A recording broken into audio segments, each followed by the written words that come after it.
শুভ সকাল। আমি ডাক্তার পঙ্কজ প্রতিদিনকার মতো একটি স্বাস্থ্য বার্তা নিয়ে আপনাদের সামনে এসেছি। আজকে আমরা আলোচনা করব করোনারি আর্টারি ডিজিজ, অর্থাৎ হার্টের ভিতরে যে আর্টারি থাকে, যে ধমনী থাকে আর্টারি,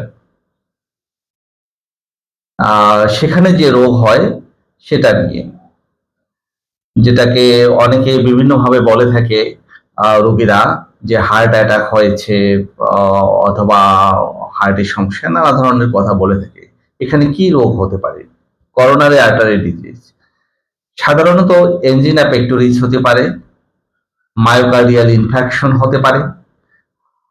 তো এই রোগগুলি কেন হয়, কি এখানে কি ঘটনা ঘটে? সাধারণত দেখা যায় যে মানুষের যখন লম্বা হয়, যেমন 18-20 বছর বয়স পর্যন্ত, তখন তাদের আর্টারির ভিতরে চর্বি খুব কম জমে, অথবা জমে না বললেই চলে। কিন্তু বড় হওয়ার সাথে সাথে যখন তাদের গ্রোথটা থেমে যায়, তখন তাদের চর্বির ভিতরে আর্টারি ভিতরে চর্বি জমা শুরু হয়, এবং কখনো দেখা যায় একটা পর্যায়ে তার বয়স 25 বছর 30 বছর হলো, তখন 5% জমে গেছে, ব্লক হয়ে গেছে চর্বি জমে, কারো 10%। এভাবে আস্তে আস্তে আর্টারির ভিতরে চর্বি জমা শুরু হয়। এবং আর্টারির ভিতরে চর্বি জমলে সাধারণত এই 5% 10%, যেমন 40 বছর বয়স হলো, 45 বছর, তার 5% বা 10% ব্লক হয়ে গেল, কোনো ধরনের সিমটম হয় না। কিন্তু আস্তে আস্তে যখন বয়স বেশি বাড়ে, ওই ব্লকেজের পরিমাণ বেশি বাড়তে থাকে, এবং একটা পর্যায়ে এসে যখন এটা 70% হয়ে যায়, তখন রোগীর কিছু সিমটম ডেভেলপ করে। আর তাহলে কি সিমটম ডেভেলপ করে? রোগীর ডিসনিয়া, প্রথমে হয় চেস্ট পেইন, বুকে ব্যথা হয়। বুকে ব্যথা এনজিনায় হয়, আর এমআই যেটা হার্ট অ্যাটাক সেখানেও হয়। আমি এমআই এর কথা বলি, যে এমআই যখন হয়, হার্ট অ্যাটাক যখন হয়, তখন বুকের ব্যথাটা হয় সেন্ট্রাল একেবারে মাঝখানে, রেট্রোস্টার্নাম নামে যে হাড়টা, এখানে তার পিছনের দিকে রেট্রোস্টার্নাম। কম্প্রেসিভ এর নেচার, অর্থাৎ মনে হবে কোনো কয়েক টন ওজন ওখানে চেপে ধরেছে, কম্প্রেসিভ এর নেচার। এবং এই পেইনটা রেফারেড হয় শোল্ডারে, লেফট শোল্ডারে যায়, জ এই চোয়ালে ব্যথায় যায়। অনেকেই মিসগাইডেড হয়। গ্রামে আমাদের কাছে আমরা যখন রোগী দেখি, তখন দেখি যে আমাদের কাছে আসে গ্যাস্ট্রিক মনে করে, তারা 2 দিন চিকিৎসা করে, 1 দিন চিকিৎসা করে, তারপর আমাদের কাছে আসে। কাজে সকল বুকের ব্যথায় যে গ্যাস্ট্রিকের ব্যথা, ঘটনাটা ঠিক তা না। বুকের ব্যথা হার্টের ব্যথার কারণেও হতে পারে, যেহেতু এটা সেন্ট্রাল চেস্ট পেইন, এটা পেটের উপরিভাগেও ব্যথা অনুভূত হয়। তাহলে 1 নম্বরে গেল চেস্ট পেইন। 2 নম্বরে যে ব্যথাটা হয়, যেটা সিমটমটা হয়ে থাকে, সেটা হলো ডিসনিয়া, শ্বাসকষ্ট হয়। রোগী শ্বাসকষ্ট হয়। প্রথম দিকে এক্সারশনাল ডিসনিয়া হয়, অর্থাৎ রোগী যদি পরিশ্রম করে, হাঁটে, তাহলে শ্বাসকষ্ট হয়, রেস্টে থাকলে ঠিক থাকে। কিন্তু একটা পর্যায়ে আসে যখন ব্লক 70% থেকে 80-85% চলে যায়, তখন বসে থাকলেও শ্বাসকষ্ট হয়, রেস্টে থাকলেও শ্বাসকষ্ট হয়ে থাকে। কাজেই এক্সারশনাল ডিসনিয়া হয়।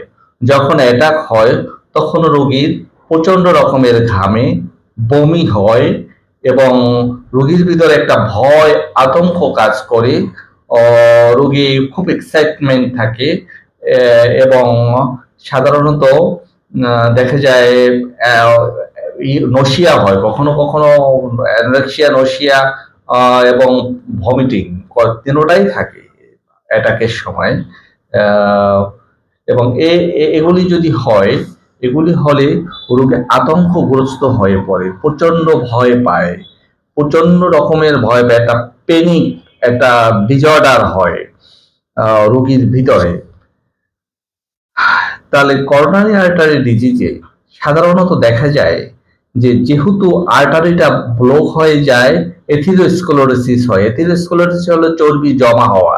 চর্বি আর্টারিতে জমে, যেহেতু আর্টারিটা ন্যারো হয়ে যায়, ব্লক হয়ে যায়, সেহেতু অক্সিজেন কম যায়। ব্যথাটা আসলে এই অক্সিজেন কম যাওয়ার কারণেই হয়ে থাকে। এবং এটাকে আমরা বলে থাকি ক্রাইং ফর অক্সিজেন, অর্থাৎ অক্সিজেনের জন্য কান্না করা। অক্সিজেন পায় না, সে কারণে ব্যথা হয়। এখানে আমাদের শরীরের যে কোষগুলি আছে, কোষগুলি বেঁচে থাকে দুটা জিনিস দিয়ে। এক নম্বর হলো অক্সিজেন, ২ নম্বর হলো গ্লুকোজ। আমরা যে খাবার খাই, খাবার থেকে ফাইনালি গ্লুকোজ তৈরি হয়। এই গ্লুকোজ কোষে যায় এবং সেখানে এটিপি তৈরি করে আমাদের এনার্জি দিয়ে থাকে। কাজেই এই অক্সিজেনটা একটা ভাইটাল জিনিস। এই অক্সিজেন ছাড়া আমাদের ভাইটাল অর্গানগুলি বেঁচে থাকতে পারে না। হার্টের অ্যাটাক যদি হয়ে থাকে, তাহলে কেন হয় হার্ট অ্যাটাক? এক নম্বর হলো যেটা আমরা বললাম যে চর্বি জমে এটা হতে পারে। তাহলে হার্ট অ্যাটাক হওয়ার কারণ হলো হাইপারটেনশন, আনকন্ট্রোলড হাইপারটেনশন, অর্থাৎ প্রেশার যদি অনিয়ন্ত্রিত থাকে, নিয়ন্ত্রণ করে না। প্রেশারের ওষুধ আজকে খেলো, তো আবার ২ দিন খেলো না, ৫ দিন খেলো না, শরীর একটু ভালো লাগে না, সেদিন আবার হঠাৎ করে একটা খেলো। এই অনিয়মিত প্রেশার ওষুধ যারা খায় তাদের হার্ট অ্যাটাক হতে পারে। ডায়াবেটিস মেলাইটাস, যাদের ডায়াবেটিস নিয়ন্ত্রণে থাকে না, অনিয়ন্ত্রিত ডায়াবেটিস মেলাইটাস, ডায়াবেটিসের ওষুধ খেলো তো ২ দিন, আবার খেলো না, খাওয়া দাওয়া যা খুশি তা করলো, কোনো নিয়ম কানুন মানলো না, তাদের হতে পারে। আর কার হতে পারে? যারা সেডেন্টারি ওয়ার্কার, যারা মস্তিষ্কের কাজ করে, কোনো কায়িক পরিশ্রম করে না এবং ওবেস, খুবই মোটা হয়ে যায়, ওবেসিটি থাকে, তাদের হতে পারে। যারা ধূমপান করে, স্মোকার, তাদের হতে পারে। অ্যালকোহল খায়, তাদের ভিতরে হতে পারে। তাহলে এই এই এই কারণে কি হয়? এথেরোস্ক্লেরোসিস হয়, অর্থাৎ রক্তনালীতে চর্বি জমে এবং একটা পর্যায়ে হার্ট অ্যাটাক হয়। অ্যাটাক হলে যদি আমরা আর্লি অ্যারাইভাল হতে পারে, অর্থাৎ ৬ ঘন্টার ভিতরে আমরা যদি কোনো ওয়েল ইকুইপড হসপিটালে নিতে পারি, মেডিকেল কলেজ হসপিটালগুলি যেগুলি আছে সেখানে যদি নিতে পারি, তাহলে কি হতে পারে? আমরা স্টেপ্টোকাইনেজ নামক ওষুধ দিতে পারি। স্টেপ্টোকাইনেজ ওষুধ দিলে হার্টের যে মাসেলগুলি আছে সেখানে ড্যামেজ কম হবে, অর্থাৎ রোগী ভালো থাকবে। সাধারণত দেখা যায় অ্যাটাক হওয়ার পর অর্ধেক রোগী ডিউরিং অ্যাটাক মারা যায়। যখন অ্যাটাক হয় তখন মারা যায়। ২৫% রোগী অন দ্য ওয়ে মারা যায়, পথে বসে মারা যায়। আর ২৫% বেঁচে থাকে। যে ২৫% বেঁচে থাকে তাদের সারা জীবনে কিছু না কিছু ঔষধ খেতে হয়। কাজেই যাতে অ্যাটাক না হতে পারে, আমাদের সেই জন্য সতর্ক অবস্থা গ্রহণ করতে হবে। প্রেশারটাকে নিয়ন্ত্রণ রাখতে হবে, নিয়মিত প্রেশার ওষুধ খেতে হবে, ডায়াবেটিস নিয়ন্ত্রণ করতে হবে, ডায়াবেটিসের ওষুধ খেতে হবে এবং ইনসুলিন নিলে ইনসুলিন নিতে হবে, নিয়মিত হাঁটতে হবে এবং যে নিয়মগুলি আছে ডায়াবেটিস নিয়ন্ত্রণের জন্য খাওয়া দাওয়ার চার্ট, সেটা মেনটেন করতে হবে। ধূমপান করা যাবে না, যাতে চর্বি জমতে না পারে সেজন্য নিয়মিত কায়িক পরিশ্রম করতে হবে, ব্যায়াম করতে হবে।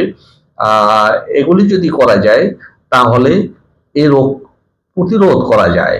আর এই রোগ প্রতিরোধ করলে মর্টালিটি হবে না।